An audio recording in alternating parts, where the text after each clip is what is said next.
এই করলা পাতা নিয়েছি, আজকে করলা পাতা বড়া করব। পাতাগুলো কি সুন্দর সবুজ সতেজ।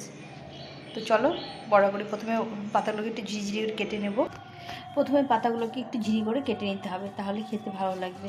তো আমি পাতাগুলো কেটে নিয়ে তারপরে ধুয়ে নেব। একদম ফ্রেশ পাতা, একটু বড় বড় পাতা নিয়ে এরকম করে ঝুড়ি ঝুড়ি করে নিতে হবে। খেতে ভীষণ ভালো লাগে।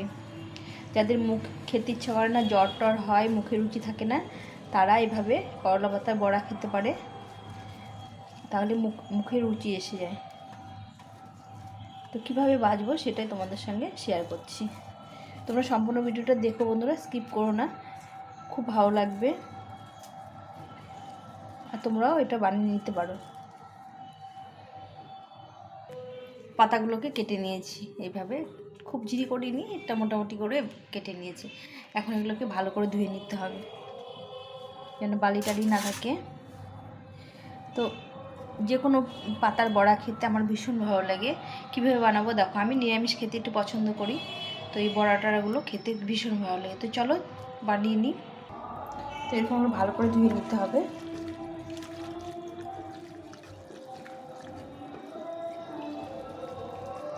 আমি 2-3 বার করে ধুয়ে নিয়েছি।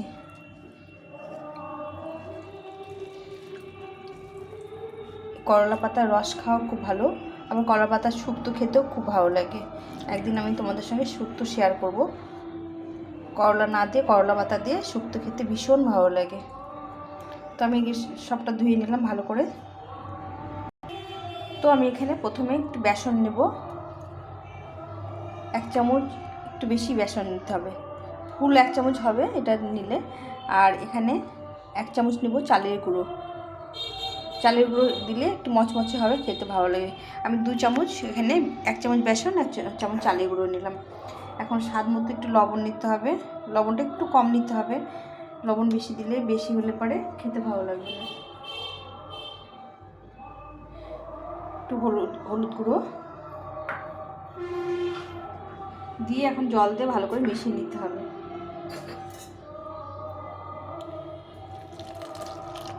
ব্যাটাটা করে নিতে হবে ভালো করে। ব্যাটাটা করে নিয়েছি, এখন আমি এর মধ্যে দিয়ে দেবো একটু কালো জিরে, দিয়ে আবার একটু ভালো করে মিশিয়ে নিতে হবে।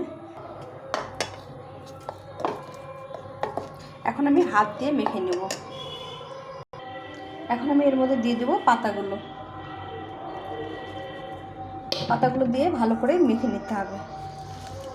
ব্যাটার সঙ্গে ভালো করে মিশিয়ে নিতে হবে। এর মধ্যে লবণ দেওয়া আছে, পাতাগুলো দেখো কতটা কমে গেছে। বেশি মানে ব্যাটার হলে ভালো লাগবে না, পাতাগুলো একটু পাতা বেশি হবে, ব্যাটারটা কম হবে, তবেই খেতে ভালো লাগবে। ব্যাটারটা ভালো হলে ভালো লাগবে, তিত লাগে খেতে, কিন্তু খুব ভালো লাগে। তো এইভাবে মেখে নিতে হবে ভালো করে, সুন্দরভাবে মেখে কিছু মেখে রাখলে অনেকটা নরম হয়ে যাবে। তো আমি তো এর মধ্যে বেসনের পরিমাণটা তোমাকে দেখালাম, খুব বেশি বেসন বা চালের গুঁড়ো দিলে খেতে ভালো লাগবে না। এরকম সবুজ সবুজ পাতা পাতা হবে, তবেই খেতে ভালো লাগবে। তো আমি এগুলো বানিয়ে নিই, ভালো করে বানিয়ে নিয়ে ভেজে নেব।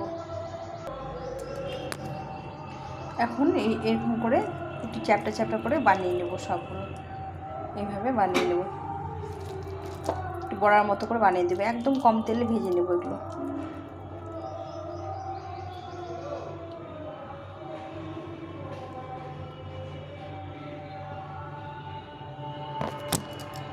এখানে একটা কড়াই বসিয়ে দিয়েছি, লোহার কড়াই, এর মধ্যে ভাজা টাজাগুলো ভালো হয়। তো এখানে তেল দেবো, একদম অল্প তেলে ভেজে নেব।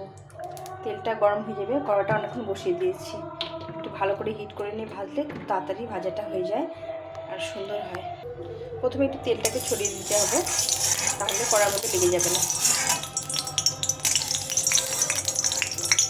তোমরাও ভেজে নিও, খুব ভালো লাগে খেতে, একবার ট্রাই করে দেখো করলা পাতার বড়া। তো এইভাবে আমি আস্তে ছেড়ে দেবো, বসে বসে দেবো তেলের মধ্যে। এই বানিংয়ের জন্য বেসন দিয়েছি, এটা যেন খুলে না যায়।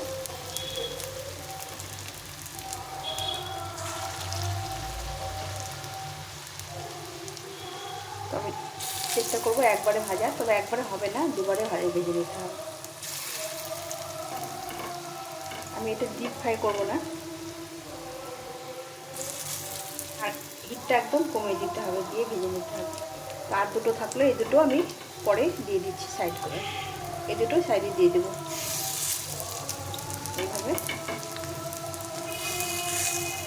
এটাকে কিছুক্ষণের জন্য ভেজে নিতে হবে, তারপরে এটা উল্টে পাল্টে ভেজে নিতে হবে। এক পাশে ভাজা হয়ে গেছে, দেখো সুন্দর লাল লাল ভাজা হয়ে গেছে। এখন এইভাবে উল্টে পাল্টে ভেজে নিতে হবে। এগুলো খুব কড়া করে ভাজলে এর গুঁড়াগুঁড়োটা নষ্ট হয়ে যায়, আর খেতেও খুব একটা ভালো লাগে না। আমার কড়া ভাজাটা খুব একটা ভালো লাগে না, একটু নরম নরম করে ভাজতে হবে। তো দেখতে পাচ্ছ লাল লাল হয়ে গেছে। এখন অল্প পিসটা এইভাবে লাল লাল করে ভেজে নিতে হবে।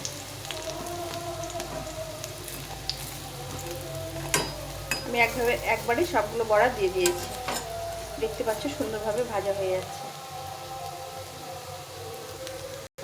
তো ওইভাবে আমার ভাজাগুলো হয়ে গেছে, দেখো সুন্দরভাবে ভাজা হয়ে যাচ্ছে।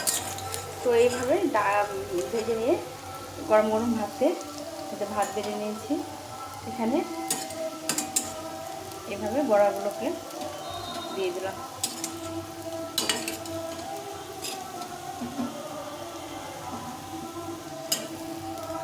তো তোমাদের কেমন লাগলো বন্ধুরা আজকের এই বড়াগুলো জানিও, আর ভালো লাগলে একটা লাইক করে বন্ধুদের সঙ্গে শেয়ার করো।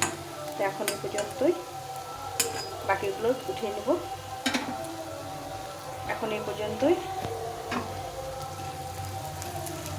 আবার একটা নতুন রেসিপি নিয়ে তোমাদের কাছে আসবো।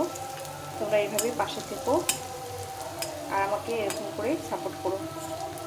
তোমাদের সাপোর্টে অনেক দূর এগিয়ে নিয়ে যাবে। এই পর্যন্তই, টাটা।